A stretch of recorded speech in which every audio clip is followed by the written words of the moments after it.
sodomy!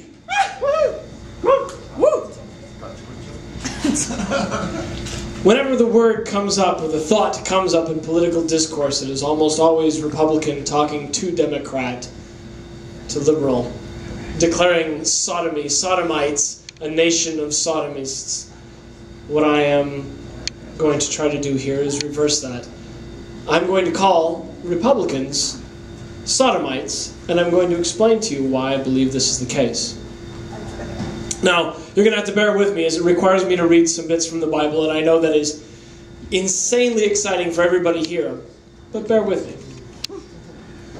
So, this all takes place in Genesis, and a full chapter before Sodom is actually destroyed, Sodom, Gomorrah, and 2 other cities are actually destroyed, God says He's going to destroy them. The judgment of Sodom was passed long before anything happened to Lot or his angelic visitors. But for those of you who don't know the story very well, God says He's going to destroy Sodom, Gomorrah, and a couple other cities in the Great Plains of Canaan. And Abraham says, no, certainly there are good people amongst them. You aren't just going to destroy this entire city with the righteous and amongst them. And God and Abraham have this little strange bartering session back and forth. What if I can find 50? 45, 30, 20? And God sends some angels into the city.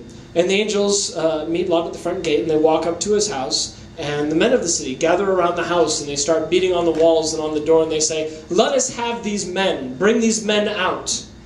And what it actually says is, and the men said unto Lot,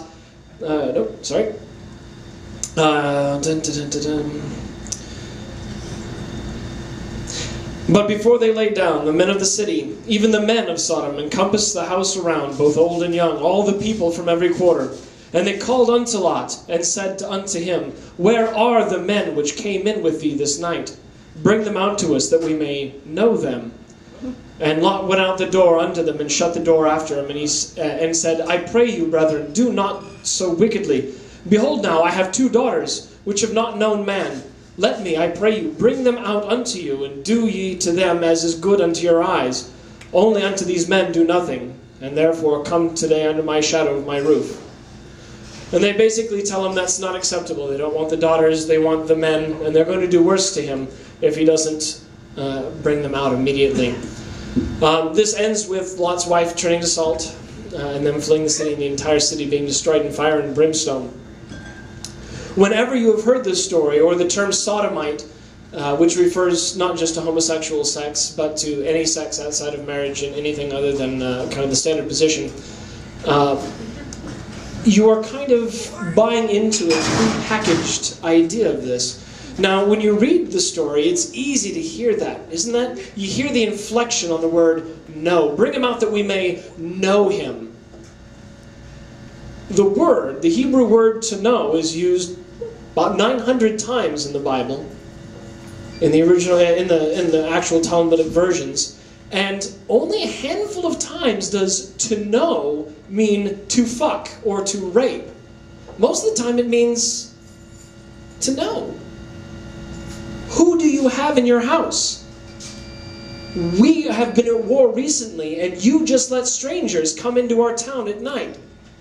We wish to know who they are and why you're hiding them in your house, why you gave them refuge. Now, there are other parts in the Bible that use other words like abomination, and I'll get to that in a minute. But to just assume that to know means sex in this case is just that. It's an assumption. It's an interpretation. It's us as humans adding meaning to a word that does not necessarily have that meaning in all cases. Now, what's interesting is Lot is considered a righteous man, but did you hear his offer? Don't take the two men I have brought into my house. Here, have my daughters. Do with them as you would. Now, there's another version of the story that occurs later in the Bible, where a stranger comes into another town with and offers shelter to an agent of the Lord, and the man offers his daughter and the concubine of the stranger who comes into town, and they rape the concubine to death. all until the morning, until she dies. And then he goes and he takes the body of the dead concubine, cuts her in 12 pieces, and sends him to the tribes. And that is okay, just so we're clear. Let's do another little reading here. This is from, I'm going to jump ahead to Ezekiel, which, yes, Pulp Fiction. This is Ezekiel 16, 49 and 50. And they were haughty and committed abomination before me. Therefore I took them away as I saw good.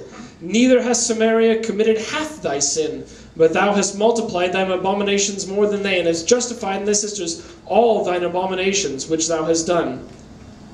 Is that the right one? Oh. Behold, this was the iniquity of thy sister Sodom. Pride, fullness of bread, and abundance of idleness was in her and in her daughters. Neither did she strengthen the hand of the poor and the needy. Now you find references to Sodom all over the Bible. It's a very frequent thing. They use it in Matthew, they use it in Luke.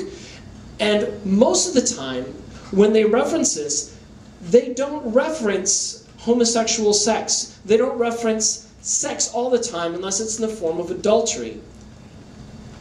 What they frequently mention is not sex, but what you just heard there in that last bit. Failure to help the needy. So, what if the real Sodomites are defined not by the sex that they choose, but by their unwillingness to help those who need it? This is not a casual theme that occurs once in some little tiny corner of the Bible, but over and over and over and over and over again, there is a call to Christians to help those who are poor, to help the needy, to give voice to those who do not or cannot have one of their own.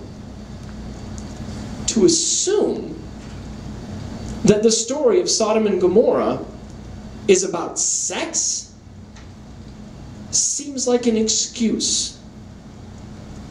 So what I'm going to do now is I'm going to call you fucking Republicans Sodomites.